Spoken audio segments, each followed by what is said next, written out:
Today I'm here with my master craftsman Alondra, and for today we're going to have an assistant. Today we're going to be baking a cake, a classic yellow cake mix. It's extra moist. Our ingredients, you're going to be needing 3 whole eggs, 1/4 of vegetable oil, we're using canola oil, and 1 cup of water. Preheat your oven to 350 degrees. The first thing you're going to do is want to open up your mix and get it out of the box. Then pouring it into a bowl. Pour it in the bowl. Then you're going to want to add your 1/4 cup of canola oil and pour it into the bowl with your mix. Then you're going to want to add 1 cup of water. You're going to want to crack your 3 whole large eggs into the mix. After all of your ingredients are in the bowl, you're going to want to mix it.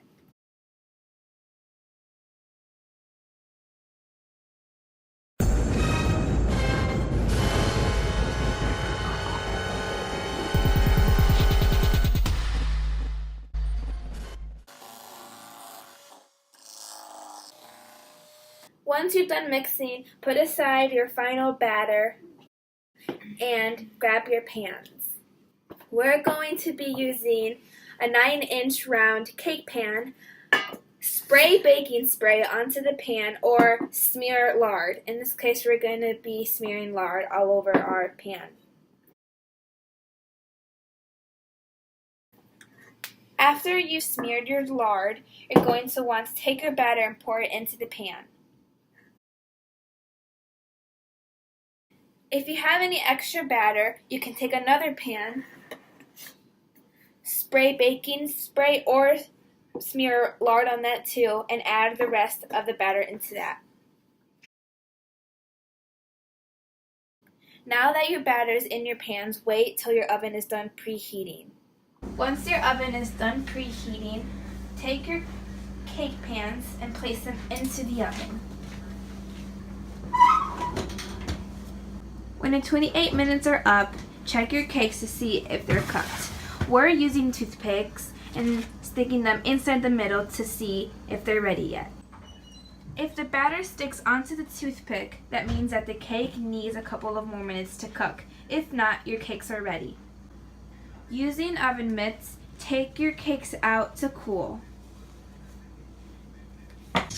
Once they're out of the oven, let them cool for about 15 minutes. Once your cakes are done cooling, pick them up and put them into any choice of shelter so they won't go stale. We're using this cake protector. You can put them on plates or whatever you want. You're going to want to get your frosting. We're using the milk chocolate rich and creamy Baker's Corner chocolate. And you're going to want to frost it.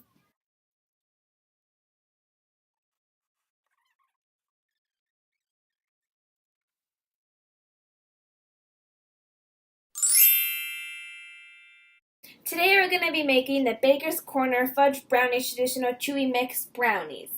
The first thing you're going to want to do is grab your ingredients. So you're going to need the mix, 2/3 of a cup of vegetable oil or canola oil, 1/4 of a cup of water,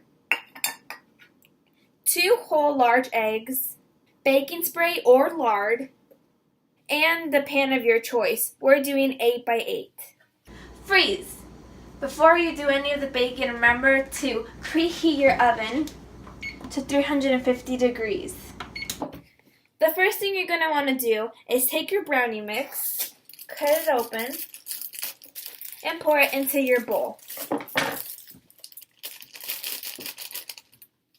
Now add your 1/4 of a cup of water. Okay.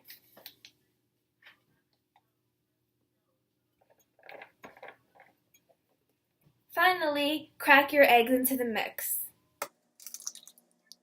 Once you've put all the ingredients in your bowl with your mix, start mixing your batter.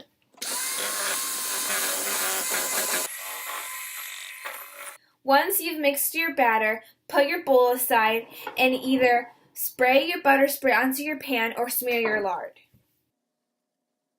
After you've sprayed your baking spray or smeared your lard, now it's time to pour the batter into your pan.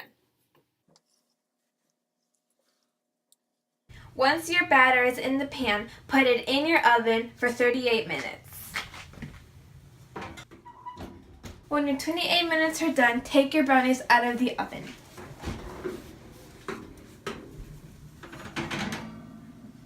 You could tell they're done when the corner starts to fold into the brownies. Once you take the brownies out of the oven, let them cool for a few minutes. Once they're cooled, don't take them out of the pan. Cut them in the pan and serve them on the plate. Once you've cut your brownie and put it on your plate, you can top it with whatever you want. For this case, I'll be using powdered sugar. You're finished and you can now eat. We're going to be making deviled eggs.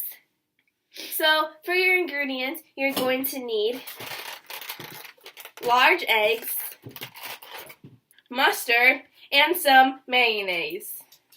You're also going to be needing a pan that's round for your eggs to sit in. You're going to want to take as many eggs as you need to feed the people that you want. In this case, we're only using 6. Put them inside your pan carefully.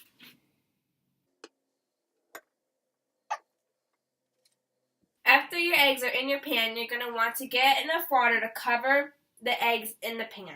Now you want to turn your stove to medium. After your stove is at medium, let the eggs sit till the water starts to boil. Dump out the hot water into the sink. After you've dumped out all the hot water, add cold water back into the pan to cool them. Once your eggs are cool, start peeling them.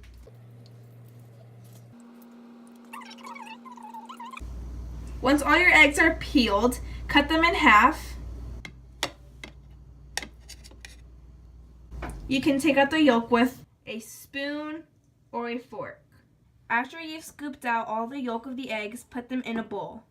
In the same bowl of your yolks, put 2 tablespoons of mayonnaise.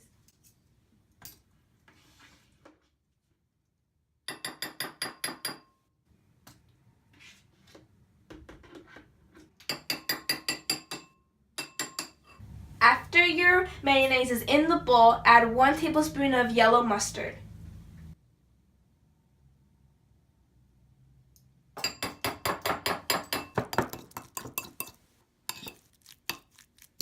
After you've mixed all your products, you're going to want to take a small Ziploc baggie and pour the content into the bag.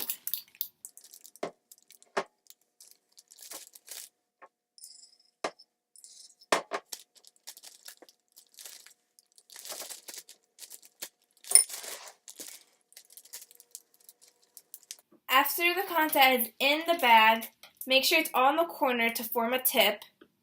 With a pair of scissors, cut a small hole at the end of the tip. You will be using this to fill the deviled eggs.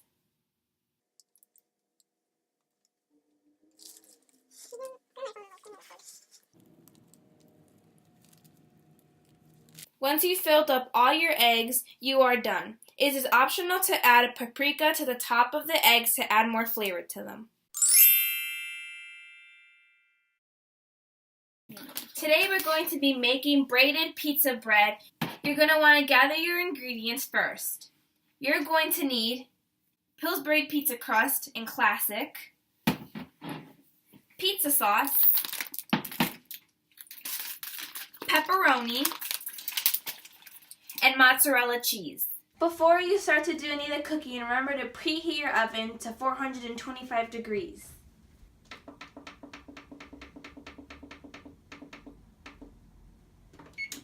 Before you put the dough on your pan, use some cooking spray and spray the pan. Next, open up the can that has your dough in it.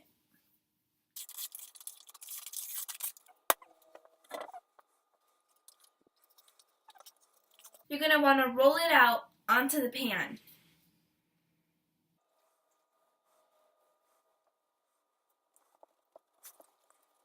Next, you want to take your pizza sauce and apply it on the dough.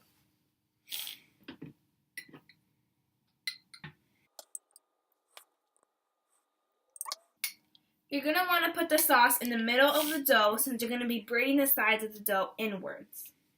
Next, you're going to want to add the cheese on top of the sauce.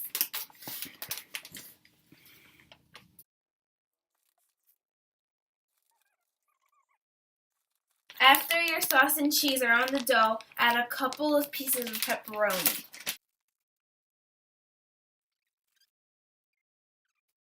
You're going to want to make 8 small 1-inch slips on each side of the dough.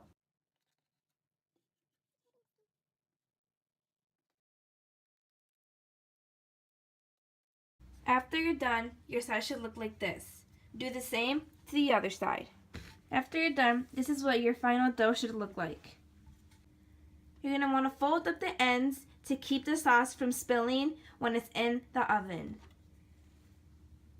When they're tucked in, start this crisscross braid formation where you cross and stretch one slip from one side and then another from another side.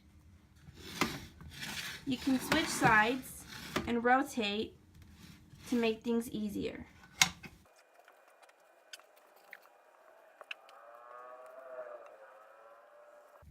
The last 2 pieces you want to make sure go straight. There shouldn't be no stretching and pulling.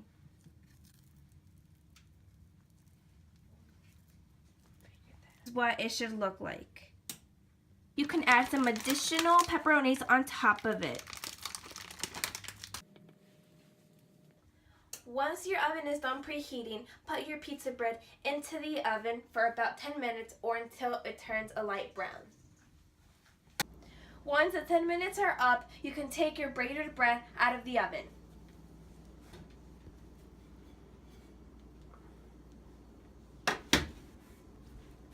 This is what your final product should look like. After you take it out of the oven, let it cool for about 5 minutes before serving. Today we are going to be making pumpkin bread. First thing you're going to want to do is gather up your ingredients.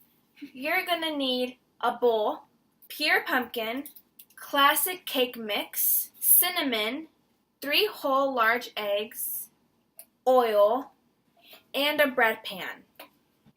Before getting into the baking, you're going to want to take baking spray or lard and either spray the baking spray on your pan or smear your lard. Once you've sprayed your pan or smeared your lard, you can set that pan aside. Next, open the cake mix, then put it inside the bowl. Open your can of pumpkin. Add the pumpkin to the cake mix. After your pumpkin is in your bowl, add 1 teaspoon of cinnamon. Then add 1/4 cup of vegetable oil.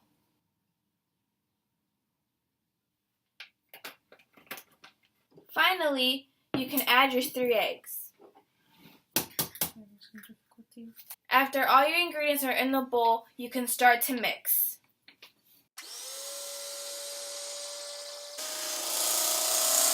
Once your batter is mixed, you can put it into your bread pan.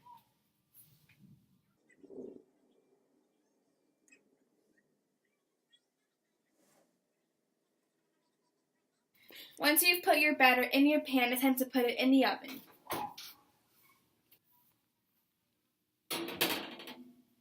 Leave it in there for about 50 minutes. To check if it's done, take a toothpick, stick it in the middle of the bread. If bread sticks onto the toothpick, that means it needs a couple of minutes. If not, it's done. If it's done, take it out of the oven.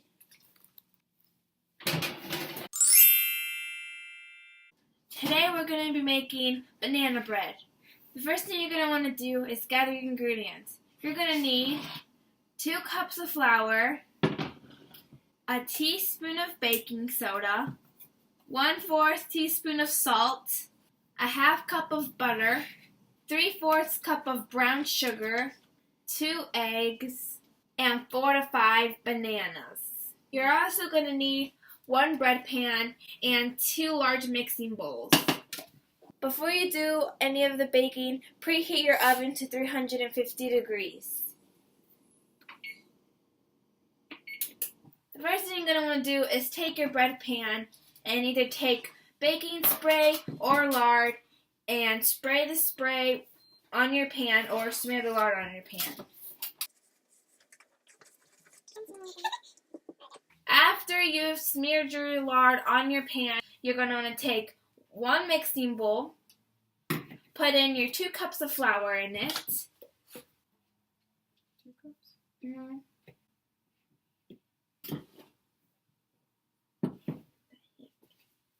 After you have your flour in there, you want to take 1 teaspoon of baking soda. Next, take 1/4 teaspoon of salt and put that in your bowl as well. You're going to take 1/2 cup of butter and put that in the bowl. Next, take 3/4 cup of brown sugar. Next, add your 2 eggs. After you're done, mix your ingredients together. You actually didn't need a 3rd bowl for your bananas, so taking them in, you're going to want to peel them and put them into the bowl. Taking a fork, you're going to want to smash your bananas in the bowl. Once your bananas are smashed up, you're going to want to add them into the bowl where your brown sugar, eggs, and butter are. After that's in there, you mix it up. Take your other bowl with the flour, salt, and baking soda are in and put that in there. Once that's in there, you're going to want to mix it gently. Once all your ingredients are mixed together, grab your pan and pour the batter inside the pan.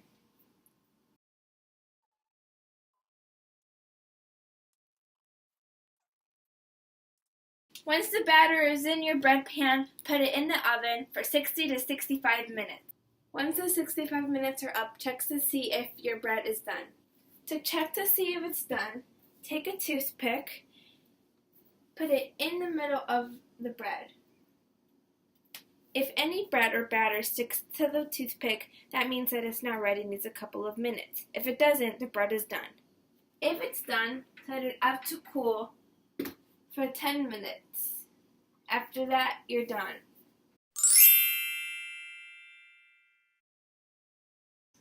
Today we're going to be making cheese, chicken, and broccoli croissants. The first thing you're going to want to do is take chicken breasts, prep them however you want the night before. We prep them using orange juice, pineapple juice, and some chicken seasoning. After it preps overnight, we're going to want to cook your chicken. Turn on your stove to medium and wait a couple minutes till it heats up. Once your pan is hot, add a little bit of oil to the pan. Set your prepped chicken breast onto your pan. Let each chicken breast sit for 6 minutes on each side.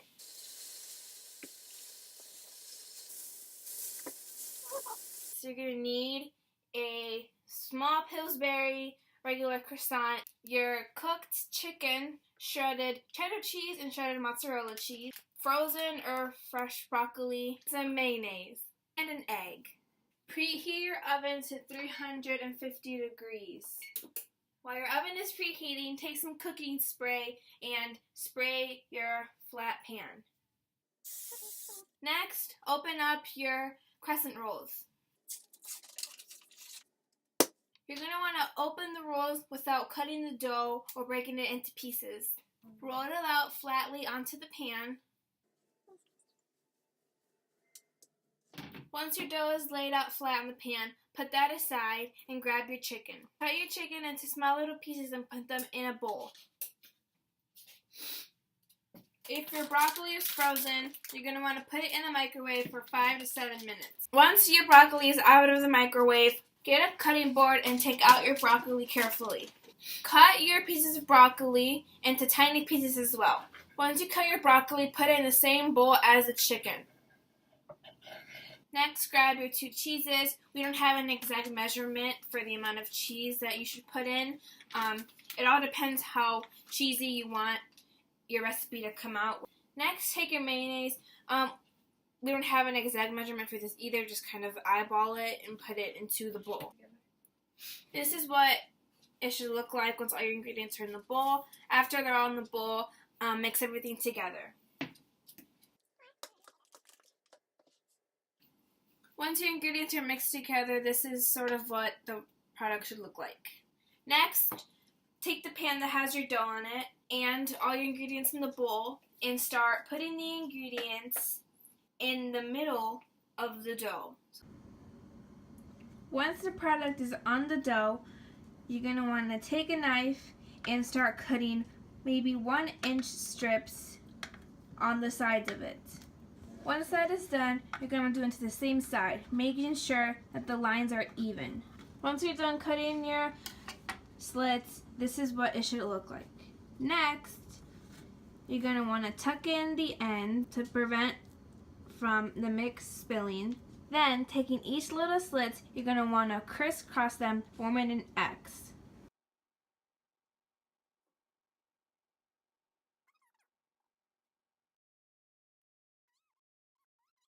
After you've crossed the slits of dough, take your egg and crack it into a small little bowl.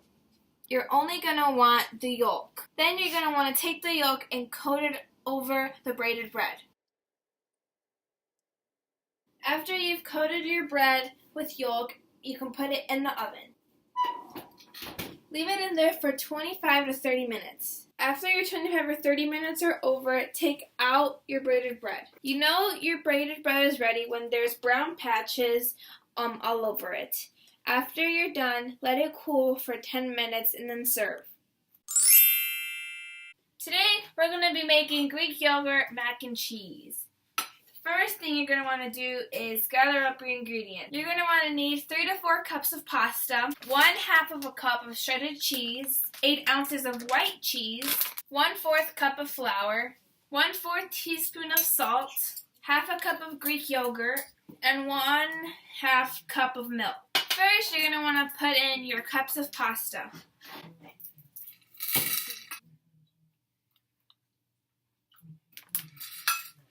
Once your pasta is in your pot, wait till it boils. Add 1/4 of a teaspoon of salt to the noodles.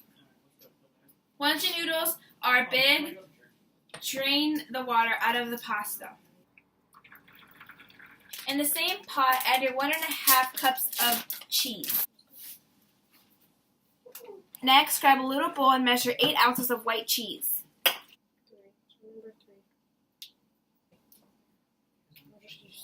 Then mix it into your pasta. Next, get your 1.5 cup of milk. Add 1/2 cup of Greek yogurt.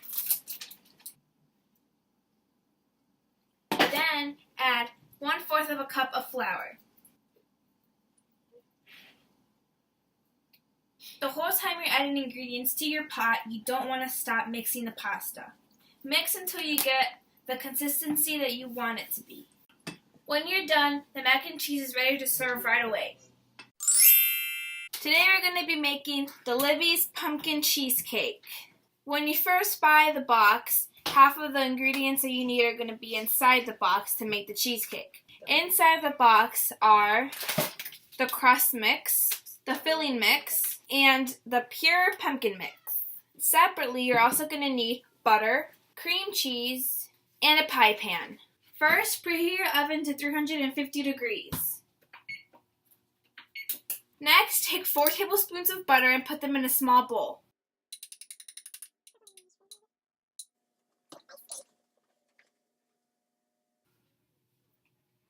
Melt it in the microwave. Once your butter is melted, take your crust mix and put it in the bowl, along with your butter. Mix those things together. Once they're mixed together, start putting them inside the pan.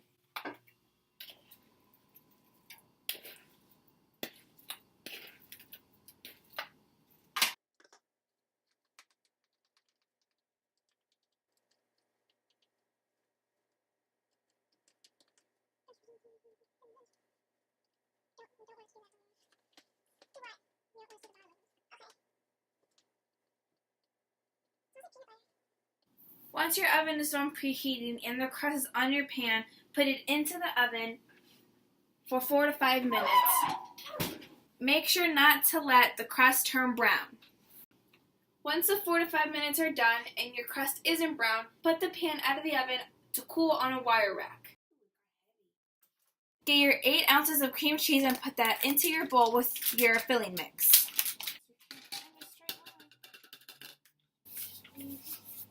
Next, beat the mix and the cream cheese on medium speed for 4 minutes.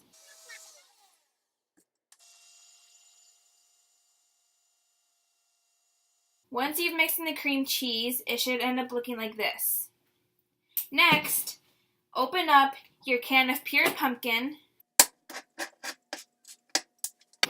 and stir it into the bowl.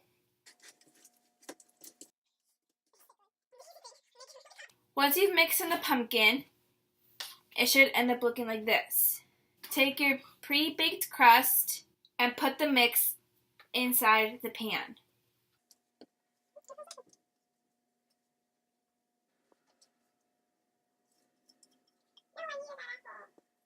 Once the final mix is smooth onto your pan, put it back into your oven for 28 to 30 minutes.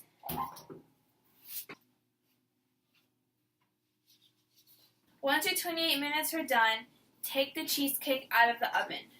Next, take a knife and cut around the edges of the cheesecake to prevent from the crust to stick.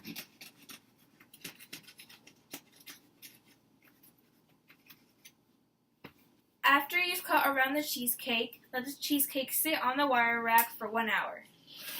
Once you've let your cheesecake sit on the wire rack for 1 hour, you can let it sit in the fridge for 2. After 2 hours have passed, you can take your cheesecake out of the fridge and now it's ready to be eaten.